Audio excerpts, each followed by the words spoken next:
point, but I'm hopeful that myself 10 years from now is going to thank the self right now that has been using it. And I found that in the interim, it's great for sensitive skin, which mine really is. It's great for those creases that gather on the sides of our eyes. I'm going to call them a crease, not a wrinkle quite yet, but it's great for those. And it is just an excellent all-around product. Beauty blogger, I have the blessing and the luxury to try so many different things, but this cream is like my everything. Another Kanebo Sensai product that I really respect and enjoy is the Cellular Performance Cream Foundation. And this foundation, I wrote about it on my blog. I write about foundations a lot because I have a illness when it comes to foundations. I have to try them all, and I just enjoy them as a product. So I stumbled upon this one, and I could not believe the texture and the consistency. I'm currently wearing it right now, so this gives you like a real life, this is what's going on. I wear natural beige, which is number 22, but it is a beautiful dewy finish that gives you good medium to full buildable coverage. And I just stipple it on with a beauty blender and find that it does amazing things to the skin. Also, a final mention from the line that is one of my personal favorites is the Vibrant Cream Lipstick in number 15, otherwise known as Usu Sakura. And I don't speak Japanese, but I'll give it my best. She is the expert extraordinaire when it comes to the Kanebo line. Thank you. She has taught me so much about the vast offerings of. The next question I have is, what is a great starter skincare product for somebody who might be like a high-end skincare newbie? They're feeling overwhelmed by all the offerings. What would you suggest they try first? Just the basic, you just need a regular lotion, which in other words is a toner, and a day and night moisturizer, just to try it off and see how it's adapting to your skin, and then go from there. And of course a cleanser, everybody needs a face wash. Yes, we do need to wash our face. So true. Thank you. What is the difference between a serum and a moisturizer? Do you guys ever wonder this? Because I'm always confused. I feel like I should know, but I don't. What's the difference, Kimmy? Well, in my line, and I believe in other lines it's the same too, we have 3 layers of skin, you guys. Serum, it treats the 2 bottom layer, making it healthy, so when it surfaces the skin, the moisturizer will seal it in and make it healthy. So moisturizer is for the top layer, serum to bottom layer. So that's my understanding. I don't know about any other line, but for Kanebo, it's that way. That was so simple. Thank you. If I want to discuss some of my favorite products from the Tom Ford, it is a line that has made buying a $50 lipstick completely normal, and that's troubling on one level and invigorating on another. The fact that I'm like, oh, no big deal, okay, what? If you had told me that was happening early on in my makeup career, I would have laughed, thinking that's so impossible. But in this case, it has totally transformed our vision of what we might spend on a single makeup item. Shade and illuminate compact, and I truly remember, sometimes like the most important or memorable times in my life are marked by the makeup I wear or the makeup that I bought. And I remember buying this last year, actually, at the Neiman Marcus in San Francisco, and I thought, will I use this? This is a contour product, which is daunting for most makeup wearers. If you feel like, I'm not a makeup artist, how do I make this work? This is a very intense shade. As you can see, I've swatched it here, it's deep. How do you do this without looking like you are wearing war paint? And I found that there's a very simple way of doing it. And then nude vanilla. Now I've mentioned I'm a nude lip color lover, and I am. It's something I can't control. Nude vanilla, I'm on my 2nd or 3rd tube of this, and that's saying something. This is a creamy, opaque, pale nude pink. And it's kind of a superstar in my collection because I can use it in so many different ways. This is Greg. Welcome Greg up to the front, please. All right, so Greg is just such an easygoing guy and an expert at what he does, a consummate professional. And I have some questions for him about the Tom Ford line, starting with the very kind of nebulous one. Greg, can you describe the Tom Ford aesthetic? I might have touched on it, but I'd love to get your take on it. Well, it's really interesting that some of your favorite products would be like the Shade and Illuminate, the Frantic Pink, and how you kind of said, it really defines the face. The Tom Ford look would be, the aesthetic is really a really defined contoured skin, a luminous glow, a really bold brow, and a gorgeous lip. So the things that you're using, it's really interesting because you're actually saying, this is great. This is what we do, you know. So yeah, it's about that really nice kind of contoured skin. Obviously, the Shade and Illuminate palette will do that. And it's interesting, like if you sometimes just use that palette with a nice brow and soft lip, that's really a complete look. And that's really going to show the Tom Ford aesthetic. Excellent. What is your favorite fragrance, favorite Tom Ford fragrance on a woman? Wow, this is a good one. I actually have two. Okay. I'm a bit bohemian. I used to have really long hair. I was kind of a hippie. So Tobacco Vanille is my absolute favorite. See, he says it right. I said it incorrectly. Yeah, it has that French vanille, right? So I really love that. Again, like she says, it's got that those deeper notes, but it's sweet and it's feminine at the same time. When a guy wears it, it definitely wears more musky, so it's very interesting. But I'm a diehard Black Orchid fan. That's I love Black serious Orchid, fragrance. and it's like it's strong, bold, but it's so beautiful on a woman. They pass by it and it's like. Falling all over. Close this presentation today with a discussion of the Metier de Beaute line. So I'm going to talk about one of my skincare items that I adore from that line, and it is the Peau Vierge. This is an illuminator, a moisturizer, an SPF, and a slightly tinted product all in one. Now, if you have absolutely impeccable skin, you could just wear this and be done. I don't, so I like to add more, but this is a non-negotiable step in my daily routine. I'm on bottle number 4 or 5 of this at this point, and it lasts a great while, but that just tells you how often I use this. I don't switch this out of my routine. And with that comes the Peau Vierge Concealer, and this has very similar skincare benefits, but it's in concealer form. I have used many different concealers in my lifetime, but this one is one that always is in my makeup bag, even if I switch other ones in and out for other purposes. I just like to dot it. Now, I do something crazy with this concealer. When I get my eyes ready in the morning, and whether I'm always in a rush, so I do this. I swipe. I actually put it on directly from the stick. I don't know if that's gauche or not, but that's what I do. I just swipe it underneath my eyes, and then I go on to do the rest of my eye makeup. And I don't even blend it in. I just leave it there. What I find that it does is the skincare benefits soak in while I am doing the rest of my eye makeup. And when I finish, my eye, which is drawing down, as obviously I might get some mascara under here. How many of you get like fallout after you put on makeup, even with the best makeup, right? So I get some fallout, maybe a little bit of mascara.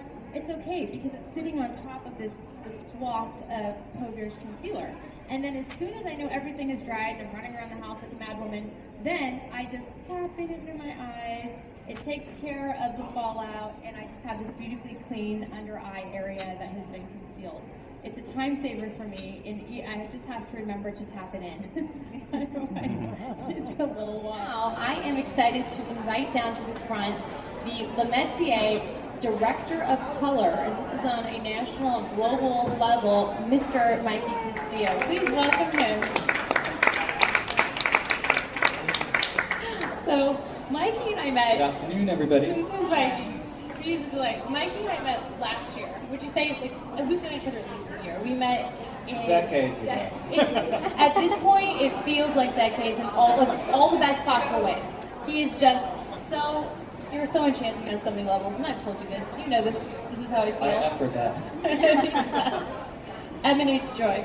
And so Mikey knows this line inside and out as the director of color, and he has taught me so many different things. Every time we meet and run into each other, we have this enjoyable banter and discussion, and then he shows me something new that he's learned and perfected in his own technique when it comes to the line. I'd like to ask Mikey some questions, and my first one is this, because we can't all be French speakers. What does Le Metier de Beaute mean? Literally. Le Metier de Beaute. Le Metier de Beaute, the literal translation is the passion of beauty. I was watching an episode of Downton Abbey on DVD the other day. One of the characters said, "Oh, so-and-so got a new job. She's found her métier in life." When you find your métier, it means you found your passion, what you were truly meant to do in this world. So essentially, it's just the lovers of makeup, Le Metier de Beaute. Beaute like Bo Derek, not like Rudy. Thank you. I think that that is a new way for me to understand it as well. And I'm going to be throwing the word Metier around constantly now, to the point of annoyance. I love it. Thank you.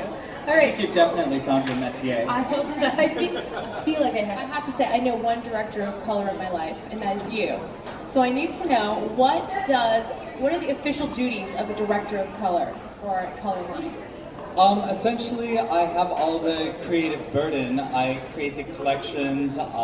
I head our fashion shows in New York and in London and in Hong Kong.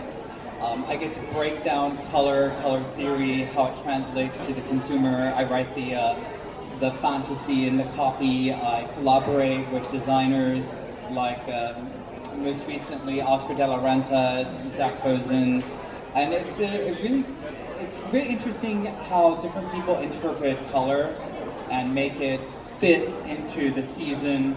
For fall, frequently it's amethyst and jewel tones. For summers, you've got terracotta. How do you recreate that every season and make it new? There's these little nuances. You just adjust for shadows, temperature and heat in the pressing so that you have different finishes. I hear from a lot of traditional consumers that are frightened of glitter shadows, so they opt for matte. To be honest, glitter is not the opposite of matte eyeshadow, for instance. It's actually sheen, which makes the eye look a little wet. Matte eyeshadows are outdated, they make people look dry and dusty. So part of, it's taking those little nuances into consideration when you're planning color schemes that make the designers happy and that can also make our retail partners happy and our customer happy. So we're trying to have a happy medium of science and sensuality. Things that feel good, that are sensible science. We removed cross-polymer vinyl, cyclomethicone. For instance, if you fall asleep wearing our full coverage makeup, the only side effect is you wake up with softer, more supple skin. And I can attest to this personally because I've done it on more than one occasion. Me too. High five for that. All right. Doesn't that sound good? It does. You do. I've done it. I've totally done it. In Palm Beach, Florida. It happened last year. Final question for you is, what new Le Metier de Beaute products are on the horizon? What can we be excited about? My assistant. This is our new collection. Isn't the packaging so cool? Because packaging's got to be cute. On top, it's called Carnaby Street.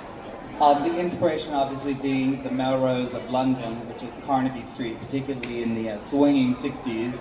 It's just a really great time for fashion and inspiration. I know we were having a conversation, this is gorgeous, about some other products coming up. One that I am over the moon about the prospect of is the Peau Vierge powder, which I just got to touch, and I am like so excited. Our hottest item is the Peau Vierge tint, which is that silver canister. People love it because it's anti-inflammatory, it feels cooling and soothing, it's a little bit of makeup, it's organic sunscreen, and it's anti-aging. It's got a little bit of retinol, 0.05, just low enough so the average sensitive skin person can wear it, go out in the sun, wear it for 2 days in a row, the skin will look younger. Based on that technology, we thought, why don't we have a powder with that? So that's coming up in just a few weeks, like 3 weeks from now. It'll be Peau Vierge powder, anti-inflammatory powder that you put on the skin, takes rash away, takes swelling away, takes redness away, and it's not dry and dusty, it's hydrating powder. When you touch it, it feels cool and kind of creamy, but it's powder. Isn't that cool? I'm so excited. I can't even wait. The lovers of makeup. Oh my gosh, absolutely. I found my métier in that powder, for certain. Thank you. Excellent. I'm so happy you guys are here today. I just will let you in on something that's been on my mind and my heart today. And Mikey and Kayla got to witness this firsthand. We were all together commiserating. My brother, who was on his way here, we're very close, and we live in the same bit streets from each other. He was in a motorcycle accident as he was driving here, and a car cut him off, and it was just horrendous. So he was knocked out. He called, my mom's on the phone, we're dealing with the whole thing while we're here, and of course the exigent moment was to handle what you guys were here for. I'm so happy we could share this time together, but I'm excited to tell you that not that you knew this, but he's on his way here, so that's a testament and a blessing to the fact that he's okay. Yeah, thank you. Just so it was an intense, emotionally conflicting moment, of course.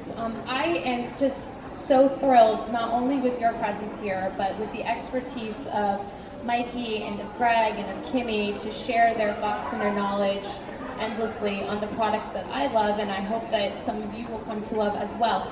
There are a couple of things I'd love to highlight right now. Mikey is here with lovely Kayla over here from Metier, and are very open to doing any kind of demonstrations if you're interested. Come on in that. down. Yes. And oh, are you leaving? A round of applause for Mikey. Let's go. We'll see you momentarily. Thank you so much. We'll give it a minute and then do the drawing. Yes. And then Pauline. Congratulations. Round of applause for Pauline. He has the Tom Ford fragrance. Look forward to meeting each of you. And let's take some pictures at the photo booth and have a good time on the beauty floor. I'd also like to thank Michael Hall and Nicole Chapman, who are in charge of PR here at Fashion Island, for helping to make this the beautiful event that it is. Let's give them a round of applause. Thank you so much. I look forward to meeting you.